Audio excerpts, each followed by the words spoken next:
আগামী 28শে অগস্ট তৃণমূল ছাত্র পরিষদের প্রতিষ্ঠাতা দিবস উপলক্ষে ছাত্র সমাবেশে যোগ দিতে আলিপুরদুয়ার জেলার বিভিন্ন স্টেশন থেকে বিভিন্ন ট্রেনে করে ছাত্রছাত্রীরা কলকাতার উদ্দেশ্যে রওনা দিল। এদিন কালচিনি ব্লকে হামিলটনগঞ্জ স্টেশন ও হাসিমারা স্টেশন থেকে কাঞ্চনকন্যা ট্রেনে করে কয়েকশো ছাত্রছাত্রী কলকাতার উদ্দেশ্যে রওনা দেয়। ছাত্রছাত্রীদের উৎসাহ দিতে হাসিমারা স্টেশনে উপস্থিত ছিলেন তৃণমূলের আলিপুরদুয়ার জেলা চেয়ারম্যান গঙ্গাপ্রসাদ শর্মা। তিনি জানান, আলিপুরদুয়ার জেলার বিভিন্ন স্টেশন থেকে বিভিন্ন ট্রেনে করে প্রায় 10,000 ছাত্রছাত্রী কলকাতা ছাত্র সমাবেশে যোগ দিতে রওনা দিয়েছেন। वंदे मातरम वंदे मातरम वंदे मातरम জেলা থেকে কমসে কম 10,000 ছাত্রীকে আমরা পাঠাবো। গতকালকেও আলিপুরদুয়ার জেলা থেকে বিভিন্ন ট্রেনে ছাত্রছাত্রীরা গিয়েছে।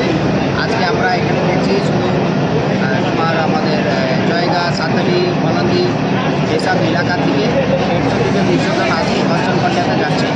আজকে কালকেও যাবে। আজকে আলিপুরদুয়ারের বিভিন্ন মাদরিয়া টোলপাড়া থেকে তোমার আলিপুরদুয়ার প্রপার যেটা মলান্দিক আছে এখান থেকে আর এই কাঞ্চনকন্যাতেও এখান থেকে লোক আমাদের ছাত্রছাত্রীরা আসে। আমাদের তৃণমূল ছাত্র পরিষদের যে ফাউন্ডেশন ডে আছে সেটাকে সফল করার জন্য লগভগ 10,000 ছাত্রছাত্রীরা এইবার আলিপুরদুয়ার জেলা থেকে কলকাতায় যাচ্ছে। মানে ছাত্রছাত্রীদের মধ্যে একটা উৎসাহ লক্ষ্য করা যাচ্ছে।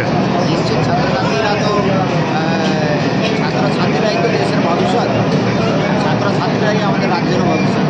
এদের মধ্যে নিশ্চিত উৎসাহ তো আছে।